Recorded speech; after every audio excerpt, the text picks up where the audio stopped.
The Subcommittee on Information Technology and the Subcommittee on Government Operations will come to order without objection. The chair is authorized to declare recess at any time. We believe votes are going to probably be called around 2:20-ish, so we're going to try to get through as many of the opening statements as we can before we have to take a break and come back for the questioning. So thank you for being here and good afternoon. Earlier this Congress, the subcommittees on information technology and the subcommittee on the government operations began a joint effort to hold agencies accountable for the implementation of FTARA. Our oversight on this issue is part of an ongoing effort to reform the state of IT in the federal government. FTARA can play a key role in ensuring broader authorities for agency CIOs and a reduction in waste, fraud, and abuse. I think it's important to keep that broader goal in mind as we discuss today's grades. The intent of grading agencies is to provide an objective measurement of progress and challenges. Some agencies continue to do better than others, and today I am pleased to see moderate improvement in the grades from the first scorecard. The overarching goal is for federal agencies to transition to deploying modern technology rather than spending funds on outdated systems. Technology is a wonderful thing. It should reduce errors, save taxpayer money, and be a tool to help agencies accomplish their missions. It should not be a burden. And to agency CIOs looking to improve your score, I would say three things. First, understand that the grade is a snapshot in time. The committee realizes in many cases the situation CIOs find themselves in developed long before they got there and are the result of decisions made by people who are long gone. Second, the risk assessment transparency metric is entirely within the CIO's control. GAO reports validate the common sense conclusion that major IT projects carry much more risk than agency CIOs are currently acknowledging to Congress and the American people. I would encourage CIOs to take a good look at the risk ratings they are assigning to projects on the dashboard. And third, there are millions of dollars worth of savings still on the table for data center consolidation. GAO has reported that agencies have closed over 3,000 of about 10,500 data centers and achieved $2.8 billion, that's with a B, in cost savings. Most of these savings are attributed to just 4 agencies, including Commerce, who I believe is going to talk about that today. So there is much more in terms of savings left available. GAO calculates planned savings of around $1.5 billion per year from consolidating data centers. For those advocating for billions of additional funding to help modernize IT, I would suggest that savings from data center consolidation might be a better place to look than a new appropriation. Under FTARA, CIOs now have a proper seat at the table. No longer are technology and cyber issues confined to tech geeks in some back room. In the digital age, IT issues are front and center. They are essential to what government does and how it does it. This committee intends to focus on ensuring the men and women in these CIO positions are qualified, accountable, and empowered to make decisions and lead within their agencies. The American taxpayers deserve agency CIOs who understand the value proposition of the cloud rather than CIOs who believe their agency is so special that a proprietary mainframe database is needed. Congress requires accurate and complete data and answers from agencies rather than conflicting numbers and obfuscation. Ultimately, taxpayers deserve a government that leverages technology to serve them rather than one that deploys unsecure, decades-old technology and keeps sensitive information in non-encrypted databases. We are not there yet, and we have a long way to go, but I'm cautiously optimistic that we are moving the needle in the right direction. I thank the witnesses for being here today, and I look forward to their testimony. And now I'd like to recognize Ms. Kelly, the ranking member of the Subcommittee on Information Technology from the great state of Illinois, and my friend, for her opening statement. Thank you, Mr. Chairman. And thank you, Chairman Meadows and Ranking Member Conley. I know they'll be joining us shortly. Today's hearing is the third in a series that our subcommittee have held to learn how agencies are implementing the requirements of the Federal Information Technology Acquisition Reform Act. As was noted during November's hearing, these hearings help us ensure that agencies are hitting the required benchmarks as we move towards a more efficient, modern, and secure federal government. At the last hearing, we released the FITARA Scorecard assessing agencies' implementation of 4 of the 7 initiatives required by the Act. Today, we released an updated FITARA Scorecard measuring agencies' progress in the areas of data center consolidation, IT portfolio review savings, incremental project development, and risk assessment transparency. I'm looking forward to discussing the grades received by the 4 agencies here today. Since the last scorecard, I'm encouraged to see that out of the 24 agencies that are covered by FITARA, 7 have shown improvement in their overall grade, and others have improved in individual categories. Looking beyond the grades, let me say that I've been encouraged by the responsiveness of most agencies and the progress in FITARA implementation to date. I especially want to recognize, as the chairman said, the Department of Commerce's work in exceeding their goal of saving $222 million through fiscal year 2016 in data center consolidations. I hope to see this effort continued. Government-wide data center consolidations alone have realized $1.3 billion in savings, and we're expecting to save an additional $8.2 billion by 2019. These are good first steps, but it's clear that there are obstacles to overcome implementation. This new scorecard shows that numerous agencies have hit roadblocks and others have fallen behind in implementation. I look forward to addressing these challenges today also. I'm especially interested in hearing how agencies plan to stick to their FITARA implementation plans as a new presidential administration takes charge next year. No transition is seamless, so I look forward to learning what steps your agencies are taking to ensure a transition that will continue the progress that we've made so far. We all know what's at stake here. The federal government's IT acquisition process isn't just an inefficient use of taxpayers' money, it's also a security risk. Too many agencies are still reliant on outdated legacy systems. With each passing year, these systems cost more and more to secure and maintain. FITARA not only helps federal agencies save money in IT procurement, it also helps them make smarter IT investments. Quite frankly, FITARA implementation is a change that the federal government has sorely needed. I want to thank the witnesses for testifying today. I know that an overhaul of your IT acquisition and management is not an easy task. So I look forward to hearing how your agencies are handling the challenges in implementing FITARA. Thank you, Mr. Chairman. I yield back. Thank you, Ms. Kelly. And I'd like to now recognize the chairman of the Subcommittee on Government Operations, Mr. Meadows, for his opening statement. Thank you, Mr. Chairman. Thank you for your leadership on this particular issue, and I'm going to keep my remarks very brief. They're about to call votes here shortly, and so in doing that, I think it is more important that we emphasize the fact that FITARA is not a law that was passed and with no expectation of implementation. We're going to continue to follow up, continue to have these types of hearings. We're hearing news that 2 of our witnesses hopefully have plans that are either on their way or very close to being done, and so I applaud you for those efforts. And really, this is more about accountability. And for us, we want to see progress. We're going to work with the GAO on a number of fronts, and as we look at that, it is going to be a critical component of what we look at. And I've already been talking to appropriators on a number of fronts. I'm willing that if you're willing to do a good job, I'm willing to be your advocate. And so I wanted to stress that. But thank you. I'll submit a written statement for the record, Mr. Chairman. With that, I'll yield back. Thank you, sir. And now I'd like to recognize Mr. Conley, the ranking member of the Subcommittee on Government Operations and the architect of FITARA, or as most people like to call it, the Conley-ISA bill. All right. You are my very favorite chairman, and I've always thought that. Except for Mr. Meadows, kind of a tie. Both wonderful human beings. Thank you, Chairman Hurd, Chairman Meadows, and my friend Ranking Member Kelly. I welcome this latest joint subcommittee hearing to examine the implementation of FITARA, and I'm particularly grateful both to my 2 colleagues on the other side of the aisle especially. They made a promise we weren't going to let this go.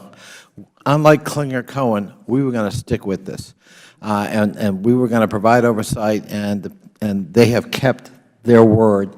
And the four of us operate seamlessly, and I think that's good for the United States government. And I think in partnership with the executive branch, we can make a big difference in something that may seem deceptively uninteresting, but that actually can help transform agencies and how they do business and save lots of dollars for our taxpayers. Today we release our second scorecard on FITARA, and as I stated at our last hearing, the scorecard is not intended to be a scarlet letter on some agencies' back. It's meant to incentivize agencies to improve management of federal IT investments and to create metrics so that we can look at progress. On the initial scorecard issued prior to December 31, for all agencies to have FITARA implementation plans, it was understandable that we saw some grades on the lower end of the scale. We were just beginning. D's and F's outnumbered A's, B's, and C's more than 2 to 1. Today, we're pleased to see a very marked improvement in the latest scorecard, with higher marks now outnumbering lower ones. 7 agencies improved their overall grades, including the Department of Energy, one of today's witnesses, which jumped 2 letter grades. I also want to commend the Department of Commerce for its work on data center consolidation, a very critical part of FITARA. It originally set the goal of saving $222 million and actually reported $260 million in savings, an example to which other agencies ought to aspire. While the Department of Energy and the Department of Labor are performing well on some aspects of the scorecard, I'd note both agencies only recently received OMB approval. Recently, I think it's like in the last 24 hours, but all right, good, for the initial implementation plan. Obviously, we expect to hear more from those agencies today about why their plans were delayed and what actions they're taking to advance those important IT management and acquisition reforms. It's also encouraging to see the Department of Energy reporting all 3 of its major IT projects meeting the incremental development benchmark for delivering functionality every 6 months. Similarly, one applauds the Labor Department for its realistic valuation of the risks present in its IT projects. The Department rated nearly 3/4 of its projects as high risk, earning it high marks for risk assessment transparency. I know Dave Powner and GAO are looking for realistic assessment of project risks and what they entail. Accurately calculating and reporting project risk is a continuing challenge. Agencies currently report 2/3 of their IT investments pose low risk. But based on GAO's more thorough review of those projects, that risk, we believe, is understated. Accurately capturing the risk so we can respond to it and anticipate problems is one of the pillars of FITARA. It's a management concept. So we look forward to hearing more from GAO on how to address that challenge as we move forward. I also want to hear from today's witnesses about whether we're accurately defining IT investments and how that may affect implementation of reforms. For example, neither the Commerce Department nor NASA include spacecraft or satellites in their reporting. Surely those systems fall under the IT umbrella, so we'd like to hear their thoughts about that. It's also puzzling that the government agency with arguably the most innovative and technologically demanding mission continues to receive the lowest marks on the scorecard, NASA. NASA has not reported anything under incremental development and received failing grades for the other 3 metrics. For example, it says that it plans to spend $731 million on major IT investments this year, but reports none of those projects are high risk.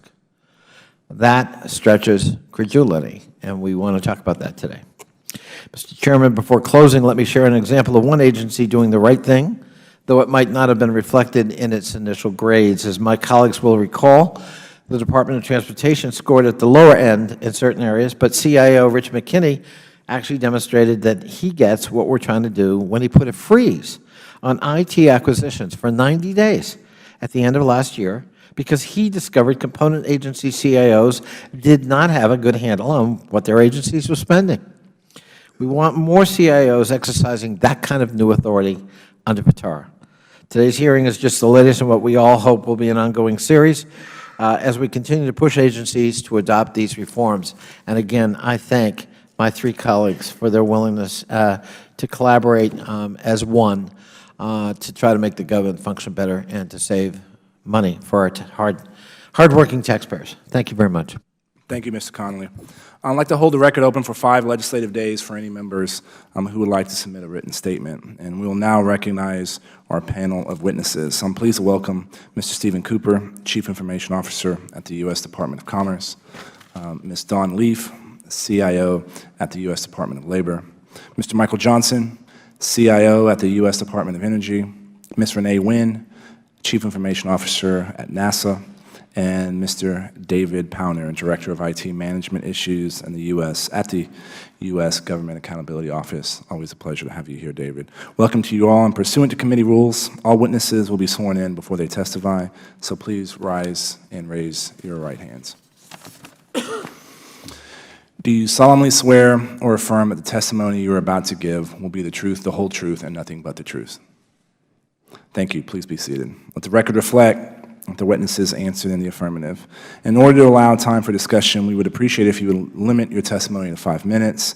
Your entire written statements will be made part of the record. If the bells go off while you're talking, just keep going, and we'll conclude at your statement. And now, I'd like to thank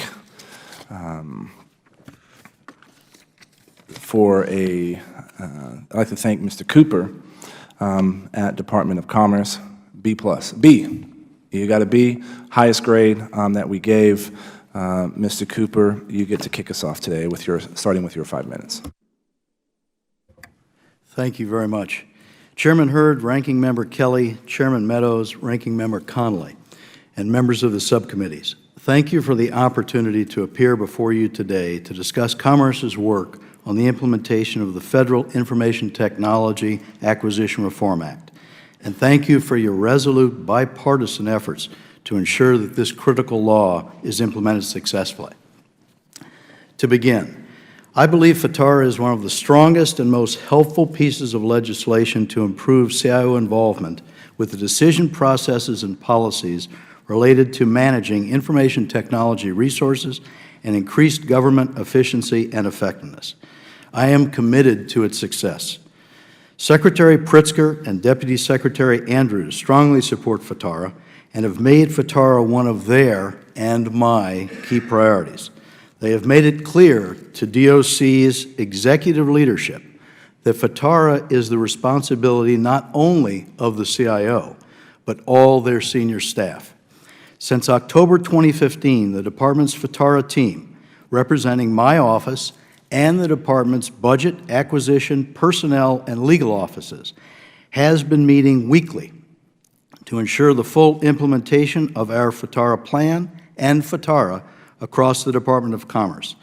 FTARA implementation is one of my top goals, and I have named one of my senior staff, Ms. Erin Cavanaugh, who is with me today, our full-time program manager for FTARA implementation, making the department one of only a few departments to create a full-time FTARA program official. Let me now highlight progress we have collaboratively made in 3 specific areas and why I believe we are on the path to achieve full implementation in the budget, personnel, and acquisition areas required by FTARA. First, budget.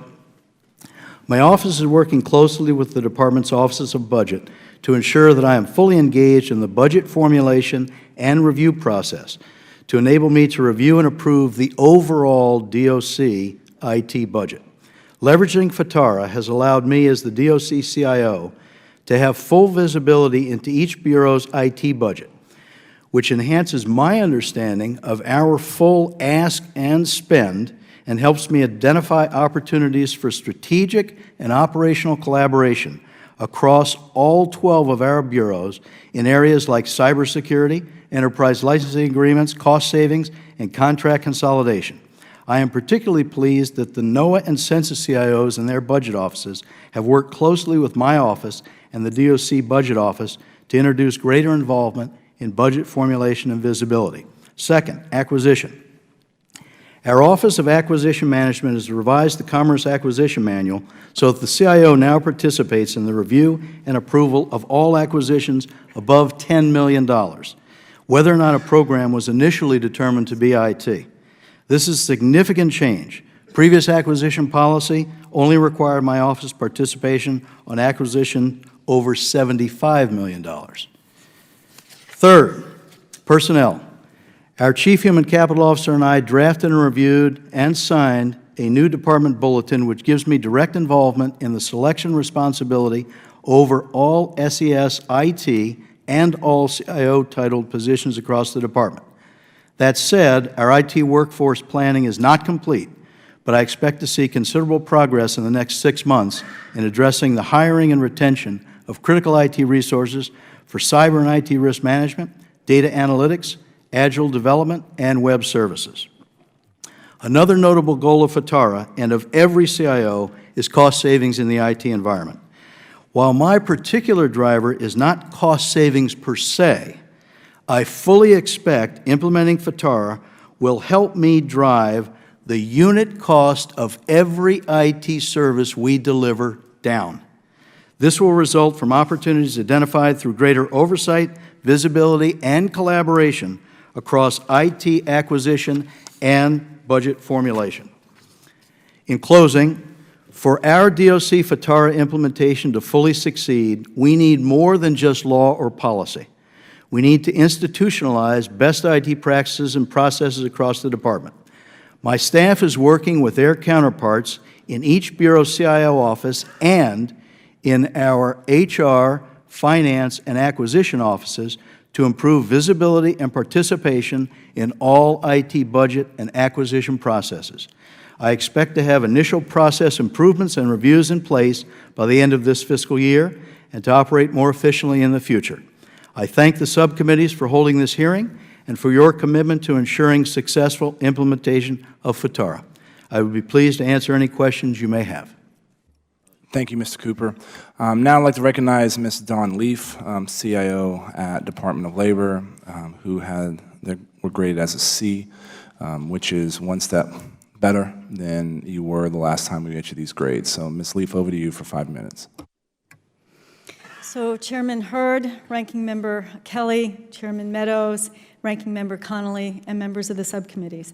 Good afternoon, and thank you for the opportunity to brief you on the Department of Labor's FITARA implementation. I'd like to focus on some challenges, highlight some progress, and provide you a working level perspective on how FITARA can help the department to improve its IT services. First, let me state that historically, the Department of Labor has had decentralized IT organizations and resources, that these have been fragmented and siloed at the department bureau level. And we've experienced the same inefficiencies and issues that I know this committee has heard described in other hearings by other agencies. Another relevant factor that I'd like to emphasize is that decades of information technology underinvestment and the fragile state of our IT infrastructure and our application systems make it challenging for the department to improve some of the FITARA, or its performance in some of the FITARA metrics. Specifically, it's difficult for the Department of Labor to achieve high scores in cost savings because we're on a bare bones IT budget to start with. There's not much to cut. On the positive side, we have a great opportunity with cost avoidance to leverage enterprise investments in IT to add technologies, capabilities, and services, and to do so more efficiently. Turning to progress, the department has improved and strengthened its IT governance processes, and that's helped us to improve transparency, to improve our risk management, and to improve our incremental delivery and development. In 2012, the department launched an initiative to consolidate 9 separate agency infrastructures. We've made some progress, and we have proven that we can deliver modern IT services on time and within budget. By the end of 2016, we will have closed 38 of our 90 data centers. We will have achieved or met our 40% data center consolidation target. In 2014, the department migrated 17,000 employees from 9 separate legacy email systems to a commercial federal community cloud service. For the same cost, we're able to give our employees 400 times as much storage, which gives them back 2 hours per month per employee, because now they're able to just work instead of spending 2 hours a month archiving email so that they have enough space to work, so that they can send and receive emails. In 2015 and 16, the department improved our cybersecurity posture, including a 95% reduction in security vulnerabilities by implementing an aggressive security patching, our patch management process. We're planning a 2017 through 2019 Unified Communications Project to redesign, modernize, and consolidate 9 decades-old networks in over 600 locations throughout the U.S. This is not only critical for security, it also allows us to reduce cost. We'll be able to reduce 85% of our voice circuits and 50% of our phone management cost. In closing, I'd like to just touch on 2 ways that FITARA can help the Department of Labor with its IT challenges. FITARA is especially important to an agency that's starting in an underfunded position because it encourages the department to make IT investments that are not only effective for our agency's missions, but efficient. FITARA also provides structure to help us manage change, organization change, and technology change. While the Department of Labor is moving forward, we realize that we have a long road ahead. Thank you for the opportunity to share my thoughts, and I'm happy to answer any questions. Thank you, Ms. Leaf. Mr. Johnson, you're now recognized for 5 minutes, and Department of Energy is moved the most in their grades to a C, I believe from an F, the last score. So thank you for that, Mr. Johnson. You're now recognized for 5 minutes. Great. Good afternoon, Chairman Hurd, Ranking Member Kelly, Chairman Meadows, and Ranking Member Connolly, and distinguished members of the committee.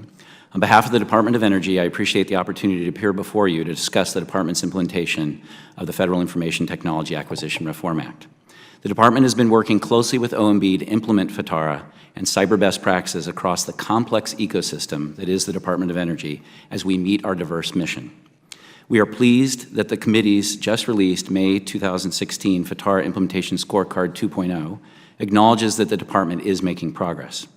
Just this last Friday, DOE submitted to OMB the 3rd major revision to our initial FITARA implementation plan submission. I'm pleased to say that yesterday, OMB approved DOE's FITARA implementation plan, and we will post it to our public website within the next 30 days. DOE's FITARA implementation plan is transformational for the Department, and it results in unprecedented CIO engagement and DOE enterprise-wide transparency into IT budget formulation and review, acquisition review and approval, and IT workforce planning. In addition, the plan provides for the collection of detailed IT and cyber performance metrics across all DOE IT investments. At the request of the Secretary, I joined DOE a little over a year ago to develop and implement an effective cyber strategy for the DOE enterprise. The complex DOE enterprise comprises 97 entities across 27 states, to include 19 staff offices, 10 program offices, 19 field sites, 17 national laboratories, 4 technology centers, and the 4 power marketing administrations. Each entity is structured to perform its area of our diverse mission that spans nuclear security, scientific research, energy, and environmental management. All but one of our national laboratories are government-owned, contractor-operated facilities managed through the Management and Operating, or M&O, contracts designed to enable innovation and management efficiencies. Our cyber governance is both transparent and responsive and includes close collaboration and involvement with all entities across DOE, notably the national laboratories. The Deputy Secretary chairs the DOE Cyber Council, and as CIO, I chair the DOE Information Management Governance Board. We use these entities to oversee development, coordination, and implementation of DOE's cyber and IT-related policies. The information technology portion of DOE's budget is approximately $1.7 billion, which often is integrated into larger non-IT investments. We have expanded our processes to ensure CIO involvement in all phases of annual and multi-year IT planning, programming, budgeting, and decision-making. The department has also developed an enterprise plan for review and approval of IT acquisitions that covers acquisition plans, statements of work, evaluation, and selection criteria. DOE understands the need to leverage human capital for success. Accordingly, we are focusing on the development of a DOE cyber workforce strategy that will increase the CIO's involvement in DOE's human capital selection practices, with a focus on developing performance goals with results-driven critical elements and enhanced recruitment and retention of vital IT personnel. DOE continues to consolidate and optimize its data centers to include advanced metering, facility upgrades to improve power utilization and effectiveness. From 2010 to present, for our updated and expanded inventory of 217 enterprise computing data centers, including both federal and M&O, we closed 75, an increase in cost savings to the department of just over $17 million.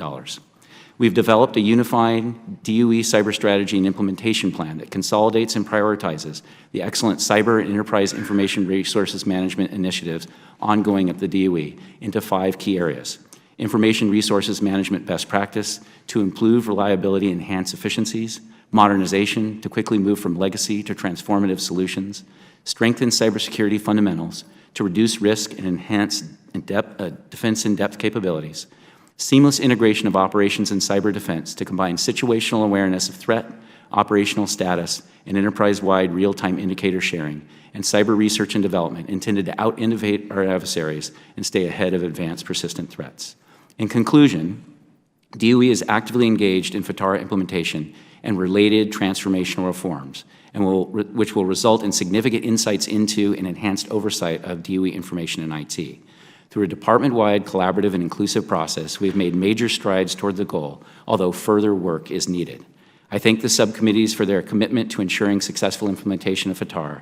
Your support is vital to our success. It's been my honor to provide this testimony, and I'll be pleased to address any questions you may have. Thank you. Thank you, Mr. Johnson. Votes have been called. It's a 6-vote series, so we're going to stand adjourned until the end of the final vote.